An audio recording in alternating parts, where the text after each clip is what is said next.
Music Joy Fat.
Chers téléspectateurs, mesdames, messieurs, bienvenue à l'Homme et l'Environnement. Un programme qui vous permet de suivre des conseils qui vous permettront d'agir afin de respecter et protéger la nature et tout ce qui nous entoure. Aujourd'hui, nous allons parler des produits dangereux avec notre interlocuteur, monsieur Arsène Ntouini, technicien de prévention que nous allons recevoir juste après ces images. Voici une école qui fera de vous des professionnels incontournables du marché de l'emploi. Sericom Congo. Sericom vous forme dans les métiers de mer, de l'industrie et du bâtiment. Devenez donc des professionnels en tuyauterie, chaudronnerie, électricité et foie industriel, instrumentation et régulation, qualité, hygiène et environnement, production pétrolière et forage, électromécanique, maintenance des équipements industriels.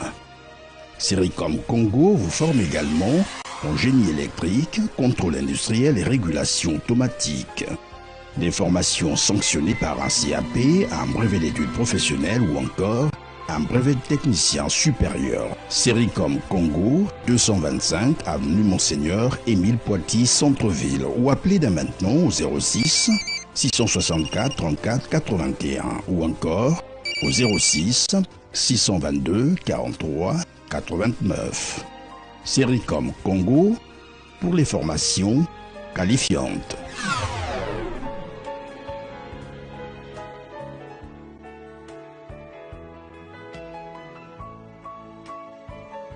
Alors, monsieur Ntouini Arsène, technicien de prévention, rebonjour. Bonjour, madame. Alors, dites-nous de façon simple ce qu'on entend par produit dangereux. Bien. Un produit dangereux, à la base, c'est un produit chimique. Alors, s'il est chimique, c'est qu'il est dangereux. Alors, par définition, nous pouvons dire que c'est une substance ou un mélange pouvant porter atteinte à la santé de l'individu ou de la personne qui l'utilise ou qui est exposée. Il peut également entraîner un risque pour la sécurité et l'environnement. Donc, de façon prosaïque, nous pouvons dire qu'un produit dangereux, c'est un produit qui nuit à l'homme, à l'environnement et aux installations. Mais puisque c'est des produits que nous utilisons tous les jours, à quel moment ces produits peuvent être, ou parlons de la dangerosité de ces produits? Oui, prenons le cas, bon, dans notre métier, on nous demande de prendre toujours des exemples, donc vous allez m'en excuser. Prenons le cas de produits d'entretien, qui, à première vue, ce sont des produits peut-être propres par rapport à notre utilisation. Mais sauf que ces produits sont chimiques. Comme je l'ai dit, ce sont des produits qui nuisent à l'homme. S'ils nuisent à l'homme, c'est qu'ils sont des produits dangereux. Aujourd'hui, très souvent dans nos ménages, nous utilisons des produits tels que du Javel. On se dit, bon, ce n'est qu'un produit parce que c'est vendu, ça et là, donc il n'y a pas de dangerosité. Alors, c'est un problème commercial. C'est déjà un produit qui, lorsqu'on le respire, il y a des brûlures, déjà des brûlures dans le système. Nous avons de suffocation, on peut suffoquer. Déjà, lorsque ces produits nous pénètrent, soit à travers la peau, soit à travers les voies respiratoires, alors nous sentons qu'il y a l'irritation. Nous sommes irrités, nous avons des picotements. Bon, déjà, ça prouve que c'est un produit dangereux. Ça prouve un produit dangereux. Prenons le cas aussi de savon liquide, hein, donc le produit de vaisselle que nos sœurs ou nos femmes, nos mamans ont l'habitude d'utiliser. Ils se disent, bon, puisque nous utilisons pour nettoyer la vaisselle, ça veut dire que ce n'est pas un produit dangereux. Or, à la base, comme je viens de le dire, c'est un produit chimique. Si c'est un produit chimique, donc c'est que ça nuit. Et quelles sont donc les voies de contamination par les produits dangereux? Bien, les voies de contamination des produits dangereux dans notre corps, on peut les dénombrer sous 3 formes. Donc nous avons la voie cutanée, donc à travers la peau. Nous avons la voie respiratoire, donc par inhalation, le nez. Et nous avons la voie digestive, donc à travers la bouche. Alors, comment devons-nous donc procéder avec le produit dangereux? Avec beaucoup de prudence. Beaucoup de prudence, mais nous devons quand même faire attention. Chaque produit dangereux est étiqueté. Hein? Lisons attentivement les notices ou les manuels d'utilisation pour être à l'abri des différents dangers ou des différents risques que nous pouvons encourir. Ça, c'est très important. Et cette fiche nous renseigne sur l'utilisation et les voies de contamination de ce produit. Voilà. Mais il s'avère que ces produits, ces étiquettes, parfois sont écrites en d'autres langues qu'on ne peut pas déchiffrer. En ce moment-là, vous dites quoi? Bon, dans ce cas, nous devons faire attention aux pictogrammes. En fait, ce sont des symboles ou des images gravées sur le contenant de ces produits. Des fois, on remarque en bas, nous avons un carré avec un fond orange. Hein? Le symbole peut être un cercle surmonté de flammes ou encore légèrement semé de flammes. Ça veut dire que c'est un produit qui peut être inflammable. Qui peut être, si c'est un X par exemple, dans le carré, si c'est un X, donc c'est un produit irritant. Ça peut être aussi un produit corrosif. Les produits pharmaceutiques peuvent être classés dans les produits dangereux? Oui, parce qu'à la base, c'est un produit chimique. Ce sont des produits chimiques fabriqués en laboratoire. Donc, les principes sont les mêmes. Déjà, on nous dit respecter la dose prescrite. Et donc, j'ai l'habitude de dire que tout ce qui donne un sens à la vie donne un sens à la mort. Si cela donne un sens à la vie, donne un sens à la mort. Si ça donne un sens à la mort, ça veut dire que c'est un produit dangereux. L'essentiel, c'est de respecter la dose prescrite. Puisqu'on peut, si on ne respecte pas cette dose, ça nous conduit à la mort. Donc les médecins prennent le soin de nous élaborer la manière à prendre ou à consommer ces produits. Parce qu'ils savent que ce sont des produits chimiques, donc ce sont des produits dangereux. Monsieur Ntwini, technicien de prévention, parlez-nous un peu du stockage de tous ces produits. Est-ce que c'est des produits qu'on doit mélanger ou il y a une façon de les conserver? Oui. Les produits sont de plusieurs espèces. Nous avons des produits qui ne se mélangent pas, de risque de créer une atmosphère explosive. Vous pouvez donner un exemple? Bien, aujourd'hui, on ne peut pas mélanger par exemple l'eau de Javel avec un détergent, ce que nous appelons communément du Clean ou du Pax, donc le savon en poudre. Parce que ce mélange, il a une réaction chimique et il y a des gaz qui se dégagent. Donc ces vapeurs sont tellement toxiques. Et nous avons par exemple le chlore lorsque ces deux produits sont mélangés. Donc nous ne devons pas aussi les conserver par exemple, sous l'évier. Nos maisons chauffent. Donc lorsque il y a des produits inflammables, il y a des produits qui sont tellement sensibles. Donc lorsque nous les mélangeons, ces produits peuvent atteindre un point éclair.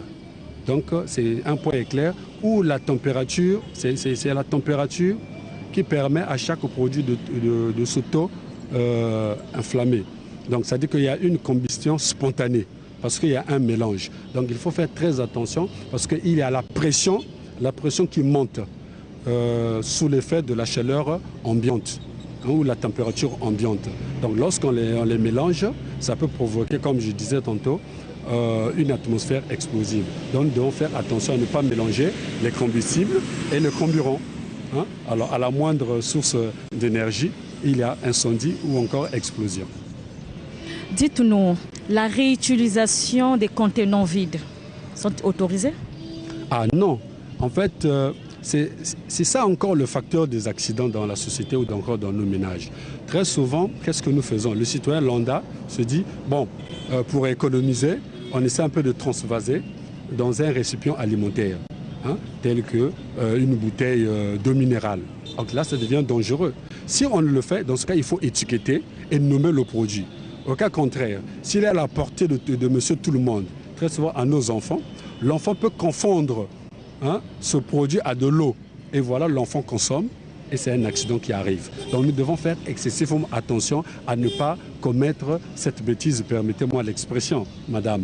À ne pas transvaser ces produits dangereux dans des contenants alimentaires. C'est vraiment interdit. Et les ustensiles ayant contenu de produits dangereux qui sont vendus dans nos marchés et les gens achètent pour utiliser, est-ce que cela est normal? Non, cela est anormal, bien entendu. Le citoyen qui vend, lui, c'est son commerce, c'est le gain. Mais c'est l'acheteur qui doit faire attention. Nul n'est coupable d'avoir posé un acte pour gagner sa petite vie. Mais c'est l'acheteur d'être informé. Ce qui nous manque, c'est l'information et la sensibilisation. On se dit, bon, d'accord, j'ai besoin de, par exemple, le contenant de peinture, les contenants de peinture réutilisés sous forme de seau. Pour garder l'eau, surtout qu'il y a la pénurie de l'eau dans la ville.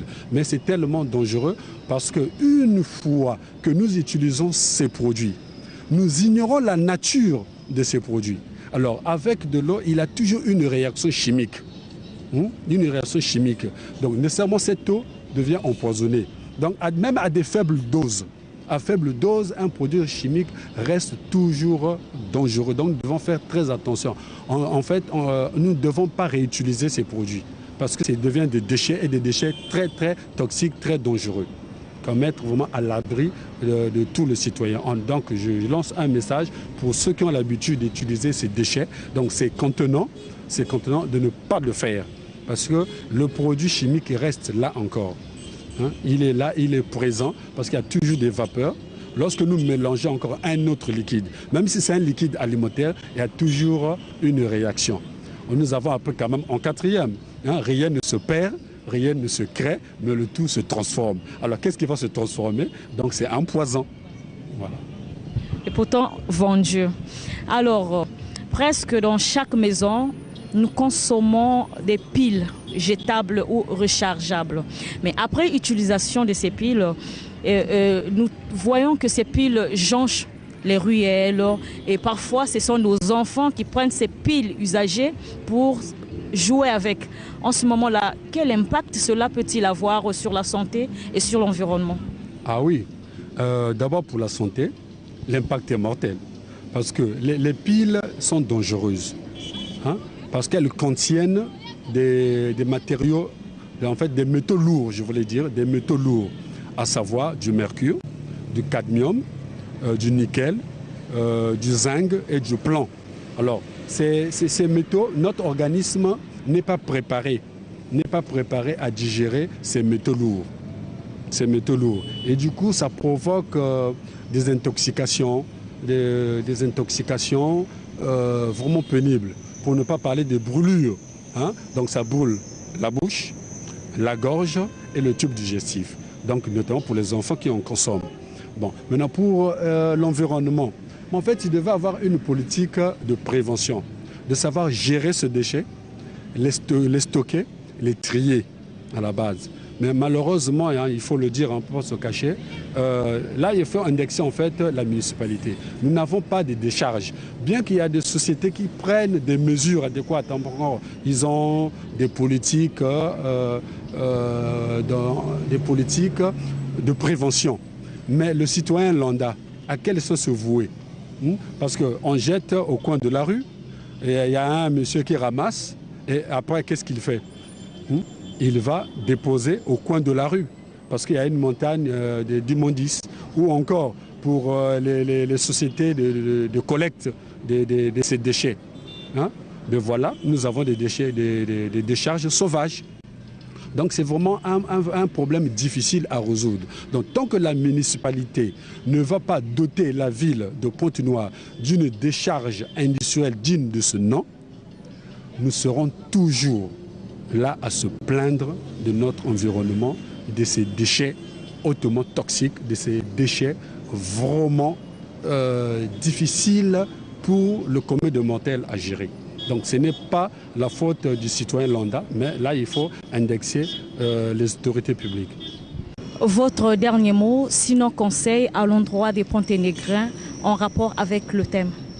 Prudence, protection. Nous devons être prudents. L'utilisation des produits chimiques nécessite une grande précaution dans l'utilisation. Pour nos sœurs, nos mamans, nos épouses qui utilisent ces produits d'entretien, ils doivent utiliser des équipements de protection, comme nous appelons dans notre jargon, communément appelés des EPI, c'est-à-dire des équipements de protection individuelle. Donc, à savoir, des gants en latex ou en caoutchouc si on veut. Hein? Donc, au moins ça, des gants.